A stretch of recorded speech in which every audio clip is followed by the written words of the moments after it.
Good morning, good afternoon, good evening, and welcome to Season 2 of the Logical Christian Podcast. I'm your Logical Christian, Dan Erwin. Welcome to those who are here for the first time, and a hearty welcome back to the LCP faithful. What we do here is look at what the mainstream media feels is important to tell us about current events, politics, science, religion, and just about anything else, but we're not interested in their spin. We want to look at these stories logically, and we especially want to look at these stories as Christians. Links can be found in the show notes if you'd like to follow along. So with that, let's go be logical Christians. My dad has a saying that goes something like this: "What a dope!" And wow, does that apply to you? And also me, and all of us. Speaking for the United States, we seem to be the dumbest of all bunnies in the hutch in our current litter, don't we?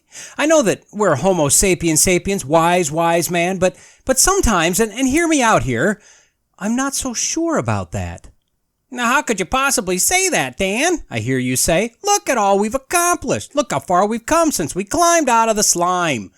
Sure, I grant you that if your starting point is slimy lightning water, sure, we've accomplished a lot. And I'm going to let you finish, but believing the fantasy of evolution is one of the proofs that we're the dumbest ever. You'd like other proof? Well, let me submit to you all of history and the present and the direction we're apparently heading in our future. And I know that's only 3 things, but if it wasn't for those 3 things, I'd probably agree with you.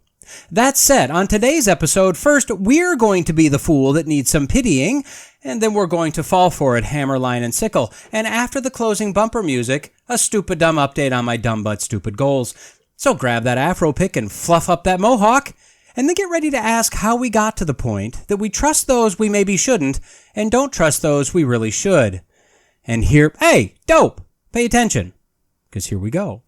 Street smart, intelligent, commonsensical, wise, smart. All things that most people want to be. Unwise, stupid, dim-witted, foolish, moronic. All things people generally don't want to be thought of. At least most people don't want to be thought of as. But if you had to choose the one thing you'd like to be out of that list and the one thing you definitely don't want to be, which would those be? Well, found on fatherly.com, headline, American IQs are dropping. Here's why it might not be a bad thing.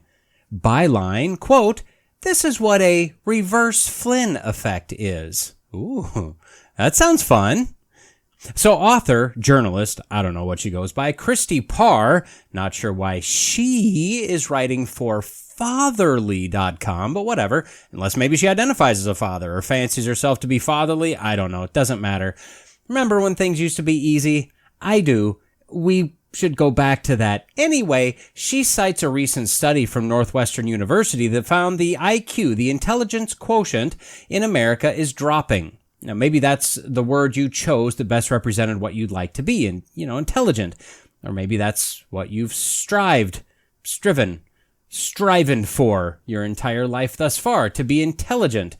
Well, if you are intelligent, apparently you're becoming a rare breed, at least in America. According to this article, from 1932 to 2012, IQs increased each decade as much as 5 points in some decades. This, not like I need to tell you, is known as the Flynn effect. Now, the Flynn effect is apparently the finding, the study, the phenomenon that when the IQ tests are standardized, those taking the tests, which generally fall into a certain somewhat youngish age group, generally score in a bell curve with the average level set to 100 points. This is for analysis purposes. When the tests are updated and re-standardized, people take the tests again, and these people again falling into that same general age group, and the scores are set up in the bell curve average of 100.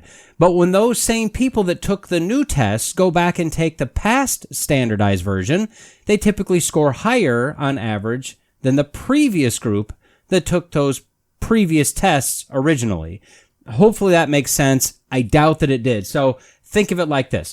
Think of me as a 20-year-old taking the standardized IQ test, scoring 100 points. Then my kid taking the newly standardized IQ test, her now at age 20, and she scores 100 points on her test.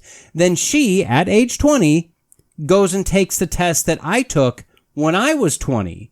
but she scores 105 or 115 or something like that. See, each generation is scoring better than the last on the old tests. That's the Flynn effect. And I shan't go farther than that. If you'd like to know more, see the link in the notes. This Flynn effect has been going on for decades, apparently, but apparently now, starting around 20 years ago, around 2006, a reverse Flynn effect is being seen. They found in a study of 400,000 people that from 2006 to 2018, the scores for verbal reasoning, matrix, like think visual problem solving and analogies, things like that matrix reasoning, and then the mathematical reasoning all went down. But spatial reasoning, so think like 3D rotation, those scores went up. And they found this overall demographics. So are we going through a process of dumbing? Probably, but we can't say that, right? No. There could be a plethora of reasons, says the authors of the study. Maybe the younger generations are just getting worse at taking tests or worse at taking these kinds of tests. Maybe it has to do with poor nutrition, increased use of electronic screens. Maybe we're not as healthy, or wait for it. No, you guess. What could it be? No, not climate change. That's a good guess, though. And you're close. Pollution. I guess pollution across all demographics of 400,000 people. And the odds are, if you look out your window, you're not seeing a ton of pollution. But maybe pollution is making test taking harder. Also, maybe newer generations aren't as focused on some of these areas. That might be true. Or maybe there were errors not accounted for in the data.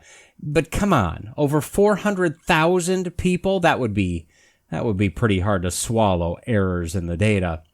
But we're definitely not getting dumber because all the scores aren't dropping. Only 3 out of the 4 areas are dropping. So, who knows? Now, the author does point out, wrapping up the short article, that IQ measurements aren't really looked at as being definitive. Some people don't like them because they don't really take into consideration social and emotional intelligence or creativity. And on the dark side of the IQ tests, intelligence has been used in the past in the eugenics movement, which if you've listened to me for a while, I've covered this in more detail in past podcasts. Put simply, the eugenics movement essentially wanted to create the perfect race of human, meaning that the weak, or the less intelligent, and also the blacks needed to be eradicated, as they didn't fit the preferred model. This movement started and grown in the United States. See Margaret Sanger and her abortion movement, especially blacks, is where Hitler got the idea to exterminate the inferiors, mainly but not exclusively Jews, and create his Übermensch, his Superman. So, are we getting dumber? Well, you be the judge. Found on abajournal.com, headline, several states consider lowering cut scores on bar exam, making it easier to pass. Now, of course, California went first, quote, lowering the bar exam cut score to make the test easier to pass, and Rhode Island followed suit. This article was from early 2021, so this was still considered the COVID era. And as we know, since there was a totally non-gain-of-function virus that was completely natural, and as luck or bad luck, as it turns out, would have it, someone ate some wet market meat, and then we all had to wear masks and buy tons of toilet paper and be told that our lives aren't worth saving unless we get a hastily created gene therapy injection. Whoops, I think I might have gotten a little digressy there. So, as we know, in times of pandemic, people can't be expected to learn or test to the same level, and heaven forbid we expect them to do so or do something to help them or wait out 1 or more years so that they can get the education they missed in order to, test adequately. And I'm sure that whoever is lawyering up with these guys won't mind that their lawyers didn't have to pass as good of a test probably as the other guy's lawyer. So anyway, Washington, Oregon, North Carolina, and Hawaii all lowered their passing scores, temporarily, of course. Other states that at that time were considering lowering scores, potentially permanently, were Idaho, Texas, Arizona, Michigan, New York, Pennsylvania, Connecticut, North Carolina, and Utah. California, though, the farthest along this road, found that a 3.5% reduction in score requirement resulted in a 15% higher pass rate. Yay! Oh, and here's a fun fact that the left is celebrating, but makes reasonable people say, hey, this may signify a much larger systemic problem here, maybe. Lower scores boosted diversity in graduates. Compared to the year before, 28.5% more Latino, 25.8% more Asian, 23.9% more Black, and 20.8% more whites, but who cares about them, passed. So more diversity if we dumb the test down. That's not actually a good thing. That's either a problem with the system or that's what's called the racism of low expectations. We've taught minorities that they shouldn't have to try as hard, and we've taught them that they aren't expected to be as smart because they're not white. So why even try? And when I say we've taught them, by we, I mean the leftists, the racist left, which has always and is now and will always be racist. Moving on. Later in 2020, found on wileycom.com, headline, what's the latest U.S. literacy rate? Just 2% of global adults read at top level. Now, it appears that this was from the most recent study, which was either 2013 or 2017 at the time of the writing of this article. And look, we can all agree it ain't got no better since then. The study or studies found that 4% of the American population are considered to be non-literate. They basically don't have the ability to read or write. The global rate at that same level is 3%. So America's leading the pack, baby. Yeah. This is considered level 0 or below level 1, technically. The next level, or level 1, is below basic literacy levels. They can read and write, but at a very elementary level only. So we have 14% of the U.S. population that falls into that category, and the globe is once again slacking behind us, losers, at only 12%. Moving to basic literacy, which is level 2, which pretty much is, as it sounds, reading and writing skills at the basic level. Think sub-8th grade level, maybe bumping up to the 8th grade level. This time, the U.S. and global average tie at 34% of the population. As the study states, just over half of the United States adult population can't read at the 8th grade level. That's terrifying. Next is level 3, the intermediate literacy. This is solid reading and writing skills, but not what would be considered proficient. 36% of Americans are at this level, 39% globally. And finally, the best of the best, well, sort of at least, proficient literacy, which is level 4 and 5 combined here. The remaining 12% of Americans are considered to be proficient, which is the same as the global average. Now, I say sort of because apparently this was the first year of this study that they had to combine level 4 and 5 into one number, that 12%, because there just aren't enough U.S. adults at level 5 to make a mark on the graph. That level 5 is considered to be high literacy. And in fact, only 2% globally meet the high literacy level criteria. And that's also terrifying. Now, when comparing the United States to other countries, I mean, we're ahead of Poland and Ireland, France, Spain, Italy. We're basically tied with Cyprus, Austria, Germany, Denmark, and the UK. I mean, those are all solid countries, right? Now, the global average of the study is slightly higher than the U.S. level. I mean, really, literally, just slightly higher. And the following countries are higher than the U.S., most of them significantly higher. Counting up to number 1, South Korea, Canada, Slovak Republic, Czech Republic, Belgium, Estonia, Norway, Sweden, Australia, Netherlands, Finland, and coming in at number 1, Japan. And that puts the U.S., the greatest country in the history of the universe, at 16th in the literacy rate out of the 23 countries at least listed in this study. Who cares about that? Continuing on from February 2023, found on blog.prepscholar.com. Headline, average SAT scores over time 1972 to 2022. Yeah, this is not so much an article as it is, data. But come on, I have to follow my self-imposed format, right?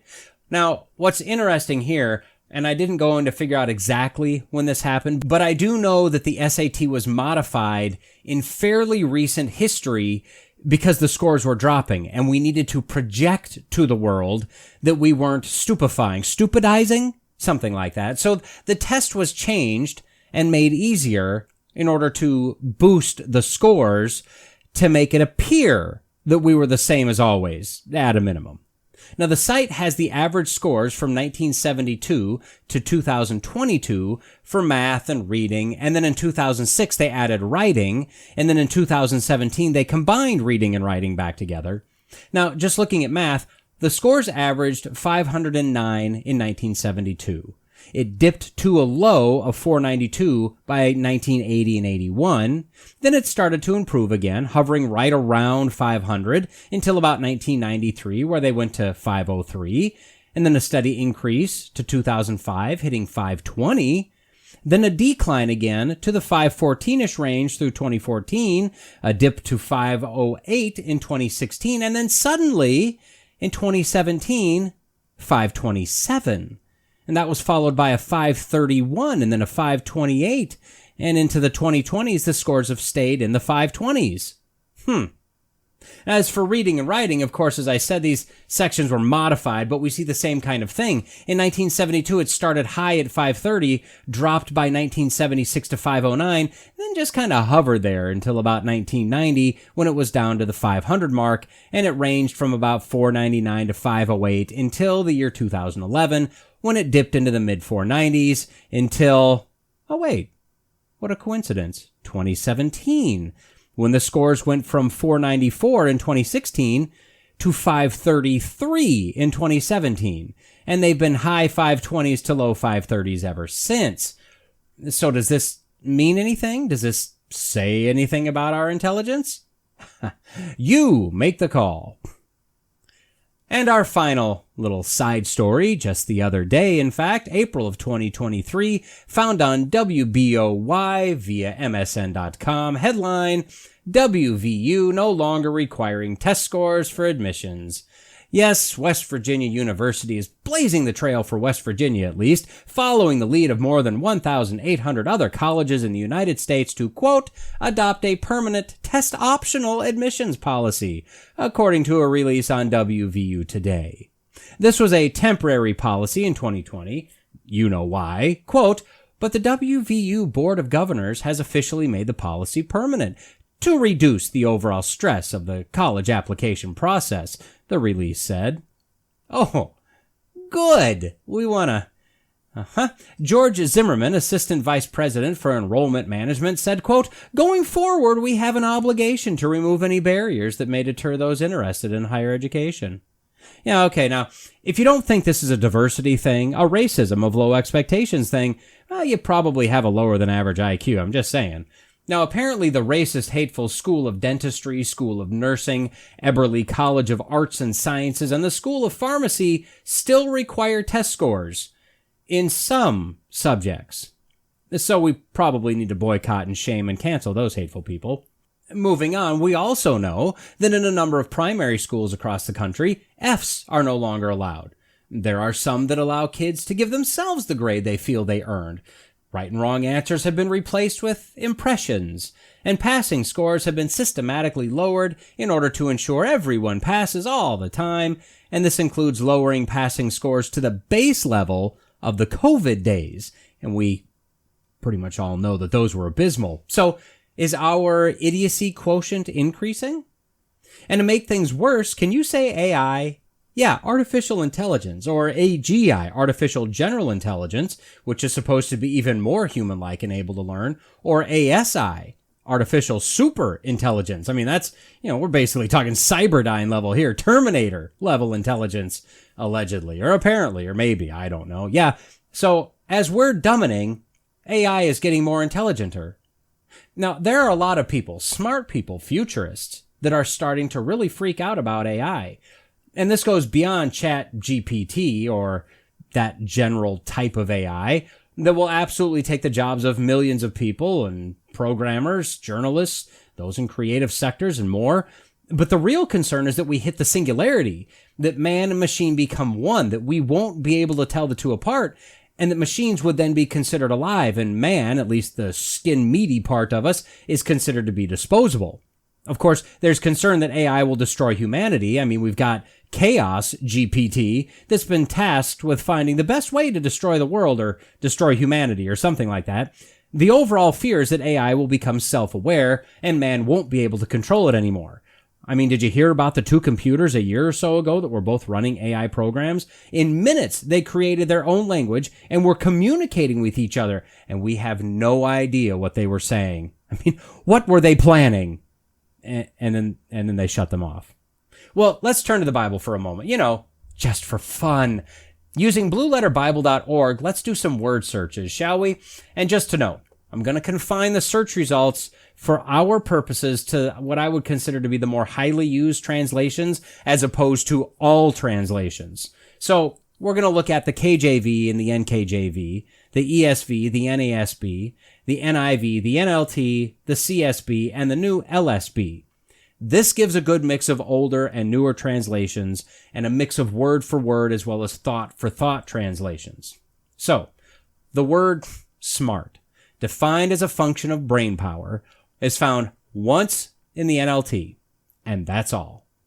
The words intelligent and intelligence, and I guess probably any other forms of that, if there are any, are found once in the KJV and NKJV, 3 times in the LSB, and from 7 to 11 times in the other translations. The words wise and wisdom, and I'll be honest, there are some instances of the word wise where, like as in, will no wise cast you out. Not the same wise. I did not go through and call those out. But the words wise and wisdom are used 481 times in the KJV, and between 370 and 420 times in all of the other translations. Now, changing gears, the word stupid is not used in the KJV, the ESV, the NLT, or the LSB, but it's found 3 times in the NKJV, 4 in the NIV, and from 10 to 14 times in the NLT, CSB, and NASB. The word ignorant is found 17 times in the KJV, 5 in the NASB, 7 in the ESV, 10 in the NIV, 11 in the CSB, 12 in the NKJV, and an impressive 33 times in the LSB. Unwise is found 4 times in the KJV and the NKJV, once in the LSB, and 2 times in each of the other translations. Finally, the word fool, in various forms, is found 199 times in the KJV and between 174 and 207 times in the others, with the NASB 2020 version coming in at the 207 mark. Now, do you find it interesting, as I do, that it appears that by far the most oft-used word to describe a form of intelligence is wisdom, and the most oft-used word to describe a lack of intelligence is fool? Now, you would think that unwise would be the opposite of wise and used much more often, but really, unwise is more of an action, the way I see it, kind of making a boneheaded decision, as in you know the right thing to do and you choose not to do it. But fool, that to me implies a lack of wisdom, right? I mean, is that just me? In fact, fool in the biblical sense is one of the biggest insults you can use against someone else. At any rate, it doesn't appear that God put a lot of stock into the concept of smart, but has much to say about being wise. I think a person can be both, but for however long smart takes to attain, the gaining of wisdom never ends. Anytime I've been involved with interviewing, if the applicant has a 4.0 or better on their resume, that's actually a red mark in my book, and it tells me to proceed with great caution. I know that what we're told to strive for, all of us told to strive for, and until recently that's what college has required, is the best of the best, at least according to grades.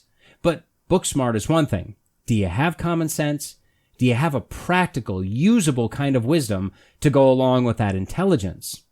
Now, this is the struggle with teens, right? My kid is plenty smart. She has some wisdom. She too often, at least for my taste, acts unwisely, knowing the right thing to do, but choosing the opposite. And she's positive that not only do I lack wisdom, but that she's got all the wisdom this world has to offer. But in many areas, she's a fool. Maybe not in the biblical sense, although sometimes. And tipping the scale of wisdom in her favor will just take time. It takes time and experience to accumulate wisdom. And that's exactly the same boat I was in growing up, and I'd wager that you can probably say the same thing about yourself. So back to AI. For as many things that I talk about, post about, and read that give me grave concern, AI is not one of them. For the same reason I don't believe that self-driving cars will ever be a normal thing, not on the road system that we have today, not using cars like we have today. Notice that AI stands for artificial intelligence, but we don't have AW, artificial wisdom. We have A and W, but that's root beer. Delicious, but not the same thing. Although many people, much smarter than me, have an increasing fear of AI, I don't believe that a computer, which is all AI really is, will ever be able to outthink a human. Now, it can think, and I put that in quotes, much faster. It can make decisions faster, but it can't grow in wisdom. It can evaluate choices and results and adjust future choices. That's not necessarily wisdom. A human can not only evaluate data, make decisions, take actions, evaluate results or consequences, but can also understand why an action did or didn't work, when it should or shouldn't be used in the future, and I think that most powerful weapon of the human, we know when to make an illogical choice. Additionally, AI will never be able to understand a religious faith and will never be able to conclude that Christianity is the only way to heaven. All other ways lead to hell. The Bible says that the fear of the Lord is the beginning of wisdom. AI will never be able to do this because it will never be programmed to evaluate all evidence in an unbiased manner. It will never be programmed to fear God. I believe that if AI were to be able to make an unbiased evaluation, if it were given all of the information and not hindered, it would have to conclude that Christianity is the only logical choice, that everyone should believe the Bible because it's true. There are just too many contradictions if you choose anything else. In fact, I just got done with a 15-minute chat conversation with the AI language model in Snapchat.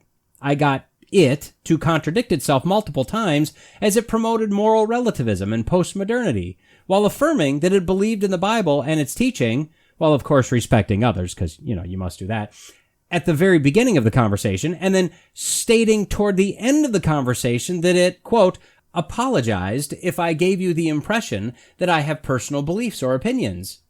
I mean, you said it at the beginning that you had. Doesn't matter. It was an interesting conversation that pretty much just solidified in my mind that AI will never outthink a human. So are humans, or even just American humans, getting dumber? Yeah, I think so. Sorry, but I mean, it does appear that humans are just not as smart overall. This would make sense, as since sin entered the world, man has been in a steady decline. Overall size, strength, health, etc. There's no reason to think that the brain isn't subject to that kind of sin-caused entropy as well. That said, in certain areas, there has been a massive increase in knowledge, but overall knowledge, if I were a betting man, I'd have to throw my money down on the side of mankind getting dumber. That's not my concern. Like I said, smart, even now, can be learned over time, over a relatively short period of time, in fact. It would take no time at all to rewrite curriculum, change and increase expectations, demand excellence. That could be fixed in maybe a generation, fairly easily, if we wanted to.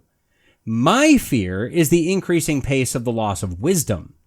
This is what we see all over this country. I'd say more so than anywhere in the world right now, except maybe Canada. They're on the fast track to absolute satanic destruction. We've been taking the scenic route, but it appears we're leaving the countryside and launching onto the Autobahn at this point. We can't define women. We've normalized, glorified, and deified in a matter of months severely mentally and spiritually ill individuals calling themselves transgender. We've normalized and now celebrate the sexual grooming and molestation of children. The desire to murder unborn children is more psychotic, more openly demonic than it's ever been in the past. Not just wanting the right to not be pregnant, but a literal bloodlust for human sacrifice. In a handful of years, we've gone from marriage as being between a man and a woman to consenting adults, to now the push to marry children. We've now got somewhere around 100 or more genders, with the option to still choose other if none of those fit. We're allowing children to act like animals in school. We're using any words we want to, and we just call them pronouns. We're affirming and pushing children to want to mutilate themselves and do severe, permanent physical and mental damage to themselves, and we call it health care. And the list is endless. At the same time, we have supposed Christian evangelical churches that are denying the accuracy of the Bible, that are saying that most of the Bible doesn't matter, disconnecting themselves from portions of God's Word that they just don't like, affirming all of the degeneracy I just listed, as well as saying every path leads to heaven. Just live your best life now. Churches have become soft on the gospel. They eschew discussions about sin. They give nothing more than TED Talks with promises of a wonderful life and coffee and pastries. And if you sow $1,000 seed, you're well on your way to health, wealth, and prosperity. But if it doesn't happen, oh, it's your fault. Your faith wasn't strong enough. Fear of the Lord is the beginning of wisdom. We don't have a fear of God. Fear means a massive respect, an awe, a reverence, but also literal fear of the God who created you, me, you, and everything, and can destroy us in a blink of an eye. And frankly, probably should, for the scoffing at his laws, the lack of care if we offend him, the disdain for his instruction, and all of that stuff that we display to him every day, pretty much every hour, and maybe more.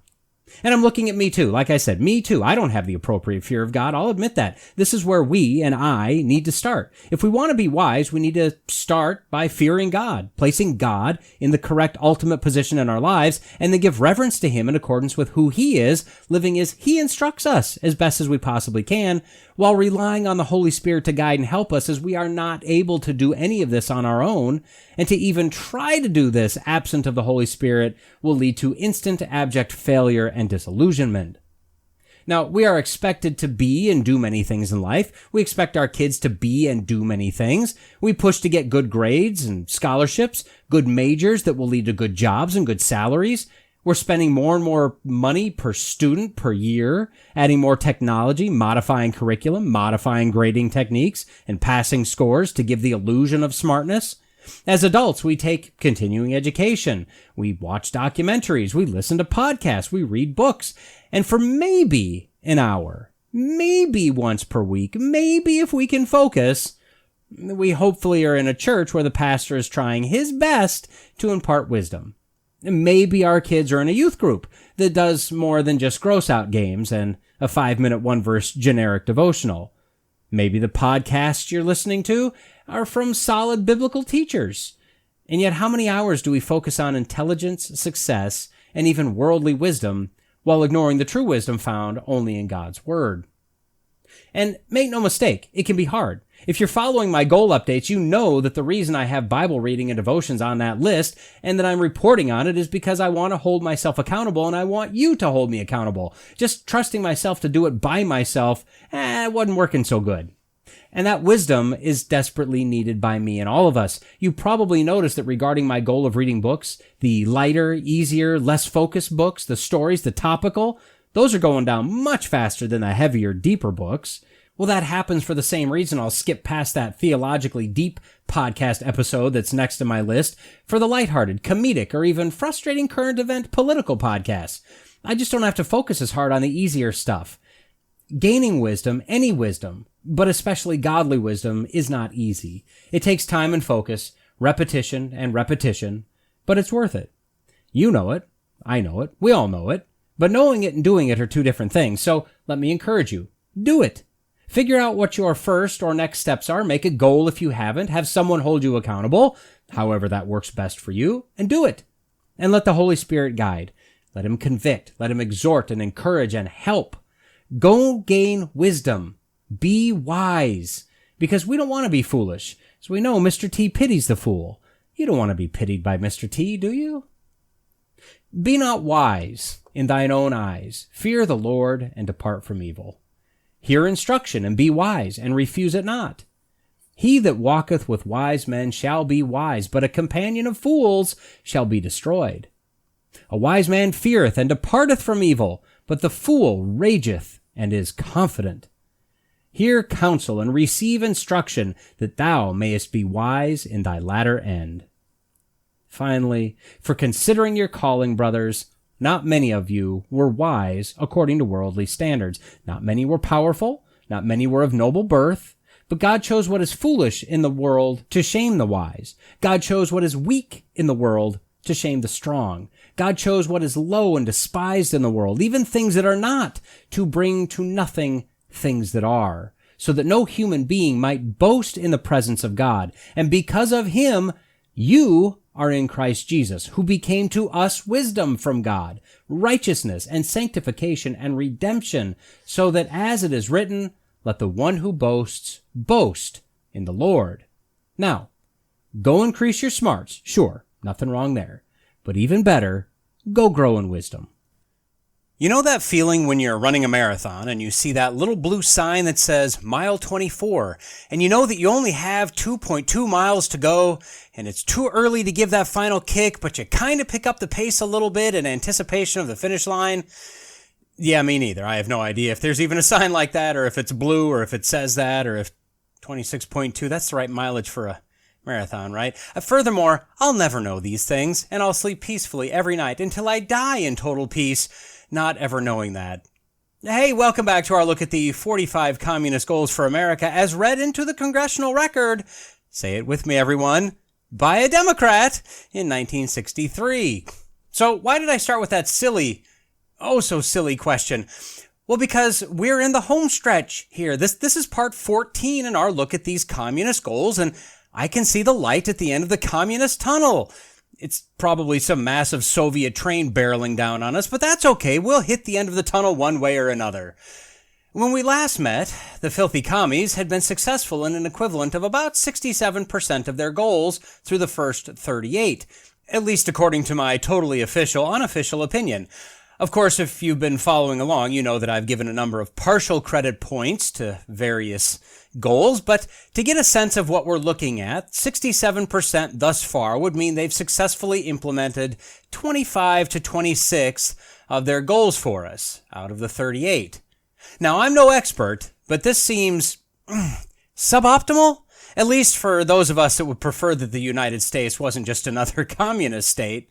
Unfortunately, the number of our elected overlords that agree with me, and I'm assuming you as well, are growing more and more rare. So, no point in dragging this red wave out. Let's get to it, starting with goal number 39. Goal number 39, dominate the psychiatric profession and use mental health laws as a means of gaining coercive control over those who oppose communist goals. Okay, I'm literally not sure how to even try to prove or disprove this one on its face. The psychiatric profession is a mess, and recently, as in the past decade maybe, it seems to be accelerating down the that was Russian for Highway to Hell, in a Russian cover of the AC/DC song by the same name. See the notes for the link. Modern psychology, or psychiatry, from my understanding, and feel free to correct me if I'm wrong, is based in Freudian psychoanalytic theories. Sigmund Freud was a sick, twisted, perverted little old man that was anti-religion, pro-sexual degeneracy. Born in what is now the Czech Republic in 1856, he was born to Ashkenazi Jewish parents and was raised as a Hasidic Jew. He dealt with a variety of hardships growing up, likely not much different than many at that time, and almost waited too long to get out of Austria after the Nazis invaded and took it over. At some point, fairly early in life, Freud apparently decided there was no God and chose the religion of atheism. You can research him more if you'd like. This is about as far as I'll go on his personal background in this episode. So Freudian psychology, which is in large part what most psychiatry today is based on, is a very humanist, very anti-religious type of worldview. He developed his theory of the id, ego, and superego. No doubt you've heard those terms at least. According to simplypsychology.org, the id, quote, is the primitive and instinctual part of the mind that contains sexual and aggressive drives and hidden memories. Now this, from what I know of Freud, is where he focused very heavily. Repressed memories, typically going back to a parent with highly charged sexual undertones. It's a very incestual, very perverted view of life. The superego, quote, operates as a moral conscience. I would represent the id as the devil on the one shoulder, the superego as the angel on the other, and then the ego is the owner of the shoulders, you and me. The ego, quote, is the realistic part that mediates between the desires of the id and the superego. So the id may tell the male to go rape that woman because why not? The superego says that you shouldn't even be looking at her like that and definitely shouldn't be thinking that way. And the ego moderates between them, deciding how much leering, how much lust, how much fantasy, or how much action will be allowed or taken or not taken. And what we see here is a man trying to explain man only using man. For the Christian, the id would be the sin nature, temptation, potentially demonic influence and suggestion. The superego would be the conscience, which could be our own mind at some level of sanctification, or could be the promptings and protection of the Holy Spirit. And yes, we are still the ego. We're in the middle of the battle between the old sin nature and the sanctification taking place in our lives. Freud, of course, made man the ultimate, battling himself for supremacy of himself. The Christian knows that not only is this incorrect, but that we aren't able to successfully battle our own sin nature by ourselves on our own. From my perspective, there are three basic kinds of mental, psychological type of help. There's humanist psychiatry or counseling, there's Christian counseling, and there's biblical counseling. Both humanist and Christian counseling is based on Freudian principles, using the Diagnostic and Statistical Manual, or the DSM, now in its fifth revision, the DSM-5, as the go-to manual for all things psychological. Biblical counselors believe that the Bible literally has the answers for all problems in life. And has the only way possible to orient the mind correctly. Now, personally, unless you have no other choice, I'd highly recommend a biblical counselor over either of the other two. Now, although there can be well-intentioned and generally good, in air quotes, humanist counselors, I would never, ever recommend going to one of them unless you literally have no other option available. Although there can be good Christian counselors, it really has more to do with the individual counselor as to how much they rely on the DSM or the Bible. And although there can be terrible biblical counselors, typically these are people that worked to come alongside in a discipleship type relationship with a defined process, a defined endpoint, and focus heavily on biblical truths rather than things like your self-esteem and forgiving yourself and becoming empowered and or medicating the problem away.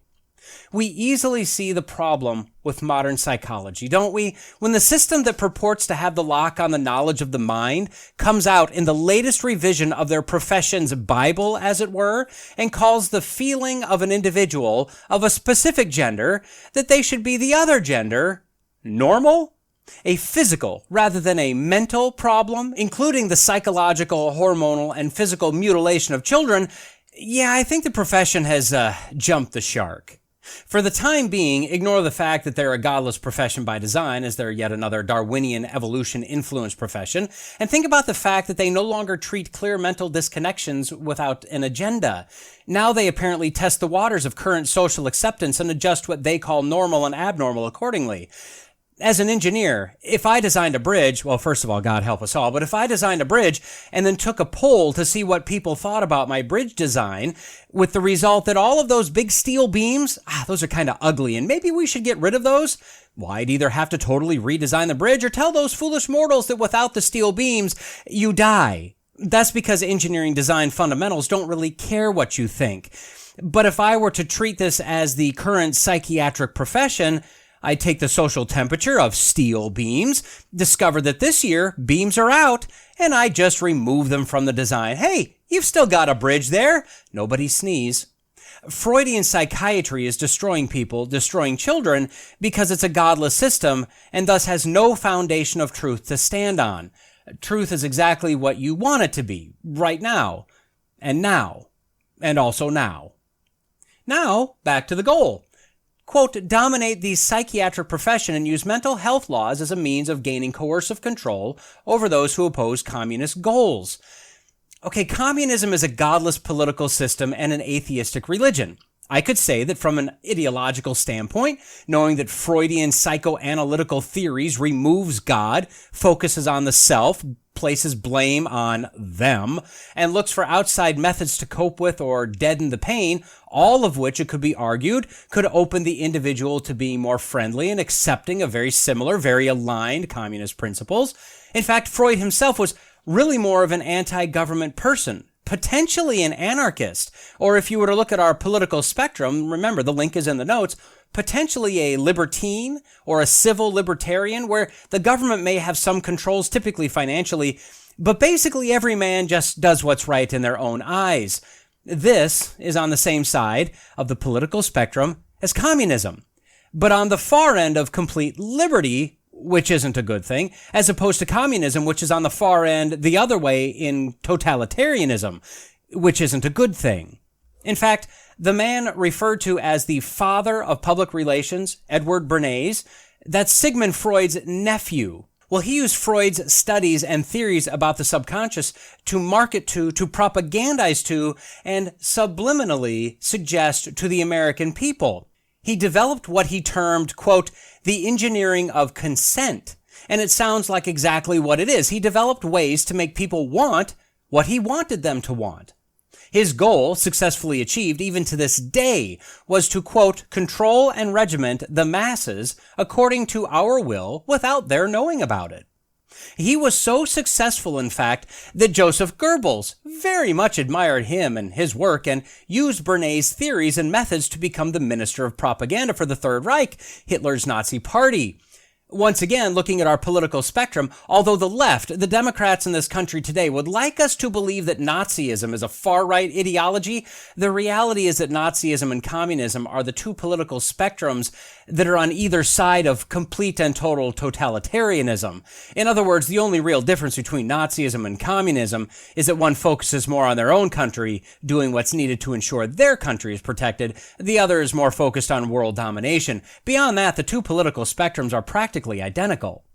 So having gone all the way around the world on this one, a link can be fairly easily established between acceptance of communist ideals and our current psychiatric systems when using Bernays and Freud as the linkage between the two. The problem is, whether intentional or not on the part of Freud or Bernays, or any that followed them, I can't definitively say that the goal to dominate the psychiatric field and purposefully manipulate it to manipulate those opposed to communism into being proponents of communism was accomplished. And being a cruel but a fair host, I can't give a point or even partial credit to the communist horde on this one, which now puts us at a 25.5 out of 39 goals accomplished. Moving on. Goal number 40. Discredit the family as an institution, encourage promiscuity and easy divorce. And now we're at 26.5 out of 40. Good night, everyone. Don't forget to tip your waiter. No, but seriously, you know that I know, and I know that you know that I know that you know that this goal is accomplished in spades, and I don't know what this goal and shovels or decks of cards has to do with each other, but I say again, in spades. This slide has been happening for decades now, but it seems like over the last maybe 10 years or so, it's really picking up steam. Now, I don't know how much the commies had to do with this. I'd wager more than we'd think, as civil rights groups like the ACLU are definitely communist, and they are in a constant fight to destroy the family, one way or another. But who knows to what extent communism influenced these areas, or our own sinful nature. So I'm not really sure where to start here, but let's just look at some of the facts and then kind of wrap this thing up, shall we? Discrediting the family. According to a Pew Research study from 2018, and hang with me here, in 1968, 7% of parents were unmarried. At that time, 88% of those unmarried parents, that 7%, were moms, 12% were dads. This unmarried parent arrangement encompassed about 13% of children at the time. That percentage rose steadily to 1997, where it hit 21% of parents were unmarried. Dads were still at the 12% of the total, moms slipped to 68%, but now we have 20% being cohabitating parents. Then we have the rate increase slowed slightly after 1997, but still climbing. So in 2017, the total of unmarried parents was 25% of the whole.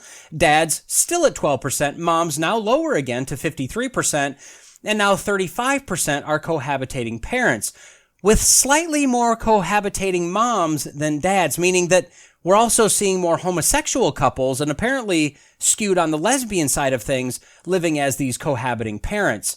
The number of children living in these homes increased as well, 3.5 times that of 1968, to encompassing about 32% of children.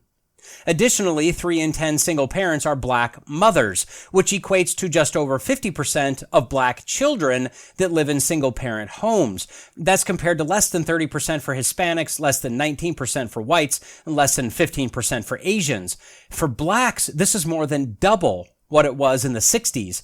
For whites, it's more than triple. Neither of those are good, but the reality is that the black community used to have one of the strongest family structures in the United States. They've been destroyed by policies of the left, and policies of the left are communist and communist-leaning. In fact, in 2015, Pew Research found that 70% of right-leaning individuals felt that unmarried couples raising kids is a bad thing. Only 32% of left-leaning individuals felt that. You see what they're promoting? And as I just said, left-leaning is communist-leaning. And of course, as of a few years ago, marriage was redefined, and the push to further redefine it to include children being married, and the slippery slope will just keep us sliding. Additionally, look at what's being said about parents by teachers and teachers' unions and politicians, etc. I'm not going to cover that aspect here yet. That's a little foreshadowing for you. But let's jump into divorce. That's a fun topic, one that I'm unfortunately intimately aware of. Divorce is hated by God. There's no disputing that. The Italian prophet Malachi in the Bible says in Malachi 2:16, "For the Lord God of Israel says that he hates divorce." That seems pretty clear, but Moses was told to permit divorce. Well, Jesus was asked about this by the Pharisees in Matthew 19, after Jesus described marriage as being joined by God, two becoming one. Quote, "They said to him, 'Why then did Moses command one to give a certificate of divorce and to send her away?' He said to them, 'Because of your hardness of heart, Moses allowed you to divorce your wives, but from the beginning it was not so. And I say to you, whoever divorces his wife except for sexual immorality and marries another commits adultery.' The disciples said to him, 'If such is the case of a man with his wife, it is better not to marry.' But he said to them, 'Not everyone can receive this saying, but only those to whom it is given.'" There are questions regarding the biblical, justifiable cases and causes for divorce, but we know that two are very clear: sexual immorality and abandonment by an unbeliever. The questions generally come for things like abuse and addiction, imprisonment, or infidelity in areas such as finances. Although personally, I'd have to ask those same questions. For instance, especially in the case of abuse, as I don't see a time where I could ever find fault with someone getting out of that. But what we know is that the Bible only speaks of the two reasons I just mentioned. So to add to the allowable reasons would be very presumptuous. Probably best not to do that with regard to the Bible. That said, separating from situations, protecting yourself, your kids, even getting the authorities involved is definitely the right thing to do in certain cases. But, as man does, we screw things up more than we already screwed them up. Found on historycooperative.org, we read about the history of divorce in the United States. So going back to the early colonial days, 1629, the Massachusetts Bay Colony, there was a tribunal set up for matters of divorce. Now you'd think, being a Christian nation, Christian colony, they'd hold true to the Bible. And mostly you'd be correct. They granted divorce in the case of adultery, desertion, and bigamy, or being married to more than one person at a time, which could be classified as adultery. But they also added impotence. Close. But adding some personal colony building preferences in there as well, apparently. That's not biblical. Well, after 1776, dealing with divorce was handed over to the judicial system, and the divorce laws were loosened further. But regardless of who sought the divorce, the woman would generally go away destitute, as she was not legally able to own property in most cases.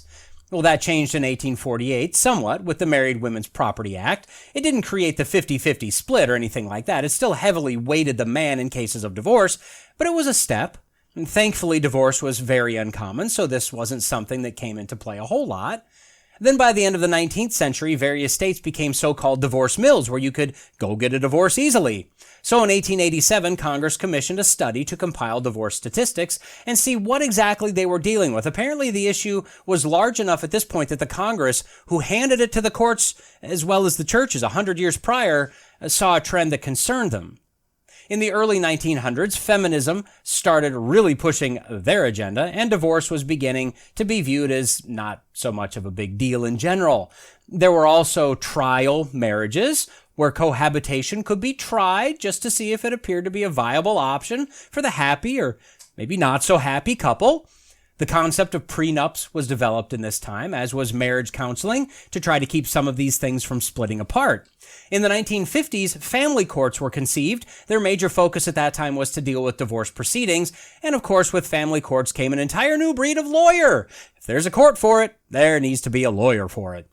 And then the 1970s, no-fault divorces came into being. Now, up to this point, there had to be a reason for a divorce, such as adultery. The reasons were varied and plenteous. It wasn't a biblical system by far, but at least there had to be a reason. Well, with California leading the way, shocker, that requirement went out the window. Now you don't really need a lawyer or a trial or anything like that. This is much quicker, much simpler, and much less expensive. This only addressed the dissolving of the marriage contract, however, and the separation of the property, the money, the setting of alimony, things like that. It didn't really address the concept of child custody, however. Children have been addressed multiple times over the years, but this is probably still the part that the courts, the legislatures, the lawyers, well, they can't get it right, because except for extreme cases, this isn't an easy topic. There really is no good answer. Now, I can tell you one of my biggest fears I had going through my divorce was that I was going to lose my kid or lose touch with my kid or be relegated to a handful of hours here or there. There were a lot of sleepless nights there. Now, thankfully, things have worked out about as well as could be hoped for. That said, with regard to divorce, upon experiencing it, do not recommend. According to Insider.com, the divorce rate has been ticking up, mostly for the last 150 years, which we'd expect as we get farther and farther away from the Bible. From 1867 to 1879, there were 0.3 divorces per 1,000 Americans, not marriages, Americans. In 1879 to 1900, it went to 0.7 per 1,000. The first decade of the 1900s, it was up to 0.9 per 1,000. The 1910s, it was at 1. The 1920s moved up to 1.7. The 1930s moved to 1.9. The 1940s shot up to 3.4 per 1,000. Then, interestingly enough, the 1950s saw it drop significantly to 2.5 out of 1,000. Now, they said that the idea of the all-American family was created and promoted heavily at this time, which is possible. I'd say that during World War II, there may have been added pressures on the institution for various reasons, and 2.5 was the natural progression when looking at the 1930s and before then. In other words, if it wasn't for World War II, the 1940s might have been more in the 2.1 or 2.2 range. I also find it interesting that the image the Insider chose to display the all-American family was a black family. And no, before you say it, I'm not being racist. As I said previously, I'd absolutely agree with that picture. It may be that blacks were now counted or more consistently counted in the marriage, the American citizen, and the divorce statistics at this point. And as I said, the black family unit was the strongest family unit that this nation saw for quite a while. So their numbers would have helped the overall numbers. And that's until literally the Democrats got their claws into the black family and offered things like financial incentives for more money for more kids. And if you're a single parent, that's even better. And the Democrats are just satanically evil. There, I said it. Prove me wrong. In the 1960s, the rate continued to climb to 3.2 of 1,000, which again just kind of confirms my theory that the 40s stats were an anomaly because the entire decade was an anomaly. From 1970 to 79, the rate went from 3.5 to 5.1 per 1,000, a fairly massive leap. And then in the 80s, it dropped from 5.2 at the beginning of the decade to 4.7. The 90s saw the same decline, moving from 4.7 to 4.1 by the end of the 90s, and we finally fixed the problem, it appears, because it continues to decline. By 2017, we hit only 2.9 divorces per 1,000 Americans. Whew, good job, everybody. That was close. Glad we've got this solved. However, and I knew the answer already, but I commend Insider for reporting the answer. Do you know the answer? I told the doctor it hurts when I bend my arm like this. Doc said stop bending your arm like that. Yeah, it's hard to get a divorce when you're not married in the first place. In fact, the divorce rate currently seen is heavily weighted in us old farts. You know, my generation, Gen X and older. The rate of marriage has declined over time, especially in the younger generations. The rate of cohabitation has increased, which is why we see divorces go down. But children residing in single-parent or cohabitating parent households rising dramatically. Nothing's fixed. In fact, I'd say it's more broken than ever at this point. So the million ruble question, which is equivalent to about $1.50, is Did these commies infiltrate our families, our legislatures, our states, our judicial system, and cause this? Absolutely, yes, they did. No, I can't say that. I have no idea. But it's easier to blame it on the dirty commies than it is to blame it on our sinful hearts, right? Who's with me? What we do know for sure is that this part of the goal has easily been accomplished. And quickly, as this has gone longer than planned. Again, I know, you're just beside yourself, aghast in shock at that. Promiscuity. Well, again, I don't know if the communists had anything to do with this or not, and there's likely no way to ever prove that they pushed it. But let me submit to the court, Your Honor. Television, movies, music, the push to legalize prostitution, the random instances over the last few years of teachers telling girls that sex work is a legitimate profession, the rampant rise in pornography, thank you, Internet, and some of the stats we've looked at already, cohabitating parents, single parents, adultery, also grooming of children by the demonic tranny cult, the record pace of one, or probably more now, child-teacher sexual encounters per day this year, the rise in abortions due to unwanted pregnancies, the normalization of sex is just what you do with whoever, whenever, however, and with whatever gender identity you are or you want them to be, doesn't really matter, and the list is virtually endless. The respect for ourselves and the respect for others is gone. The appearance is that of a meat market, with everyone out there buying and also selling. I don't think I need to go farther into the rise of promiscuity in this country, do I? Hey, love is love, right? And God is love, so stop judging me, man. You're harshing my sexual mellow. So I think I've made the case that regardless of if or how much we were influenced by the communists, the reality is that this nation has fallen dramatically regarding sexual purity and family values, so we need to give them a solid point on this one, which brings them to 26.5 goals realized out of 40, which is 66.25% success. Now, early on in our look at these goals, very early on, they hit a success rate of about 78%. Farther along, however, about the highest they got was just a touch over 70%, so we should feel good that we're gaining some lost ground back. However, they're still 2/3 successful at making us a communist country so far, and only 5 more goals to go. That's not so good. But we'll see how the next episode goes. Maybe we'll make great strides. Just a suggestion from old Dan, though. Don't hold your breath. So we'll meet again soon for episode 15 of our look at the 45 communist goals for America as read. Go, you know the thing. Bye for now. Well, we've reached the end of another episode of the Logical Christian Podcast. Don't forget to like, subscribe, comment, review, share, and all that podcasty stuff. Contact information can be found in the show notes if you'd like to reach out to me. Lawrence J. Peters said, "Against logic, there is no armor like ignorance." Jesus told us that if you abide in my word, you are truly my disciples, and you will know the truth, and the truth will set you free. So stay in the word, stay logical, stay faithful, and until next time, God bless. Well, clearly the motivation given by the Dr. Now from last update has worked. If you're wondering what I'm talking about, go back and listen to the previous goal update, number 14. For now, let's jump right into goal update number 15, my weekly reckoning, if you will. Regarding weight loss, after a week of no loss, a week of 0.2 pounds lost, a week of 0.6 pounds gained, I allegedly lost 5.2 pounds over the last week.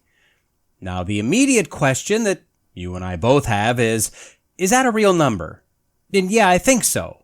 As the next few days after the Tuesday weigh-in sustained that loss and actually knocked off a bit more. So to try to reason through how this could be, well, when you average the 4 weeks out, that's only 1.2 pounds lost per week. So that's definitely doable. My net calories through that period, the intake versus outgo, were higher than previous, but I don't think I had a 7-day period where the average was over 2,000 per day. So that's in the sustain range, at least. And I know, at least for my body, my metabolism, such as it is, or whatever I've got going on here, I've generally been able to pig out just a bit for a handful of days, maybe a week or so. And any weight gained during that time drops off almost immediately if I get back to diet and exercise right away. If I don't, well, then it goes into long-term storage, and I get to work that off later. Plus, I know certain things like big bowls of salty popcorn will cause big bowels of salty popcorn and water weight that will hang on for 2 to 3 days. So all that said, I think this seems legit, albeit odd, I agree. I mean, did I actually lose 5.2 pounds in 1 week? No, I didn't. It's just how my Tuesday weigh-ins and the days prior to the Tuesdays and the things eaten, etc., etc. It's just kind of how all that came together. So to wrap up the weight loss goal for this week, I'm now down 5.9 pounds more than my goal pace with a total weight lost in 15 weeks of 28.4 pounds. That's just shy of 2 pounds per week, which puts me at 186 pounds even. I'm putting this as a light green for my goal, as it appears that I might have cobbled enough of that old broken down wagon back together to gingerly step back on. And that horse ain't dead yet, so we'll just keep spurring him on. Now, moving to books or pages read, well, we're rolling right along. Another 243 pages read, most of these in the book that takes less intense focus. The book I finished this week was Bill O'Reilly's Killing the Legends. It's a 3-story book chronicling the rise, the use, and the deaths of Elvis Presley, John Lennon, and Muhammad Ali. The point of the book was to show how these ultra-talented nobodies coming out of nowhere, show a little talent, and are then used, abused, and used up to the point that it physically or mentally destroys them, or generally both. How the allure of fame has a very dark side to it. Of course, we know this, right? I mean, it doesn't happen to everyone, but when you look at the lives of celebrities, we see what a disaster they are. Drugs, alcohol, rotating marriages, or partners at least, abuse, scandals, and it seems like the younger these managers get their talons into the talent, the worse it is. At any rate, as with all the other killing books by O'Reilly, once again, another excellent book. Well written, very interesting, a relatively fast read.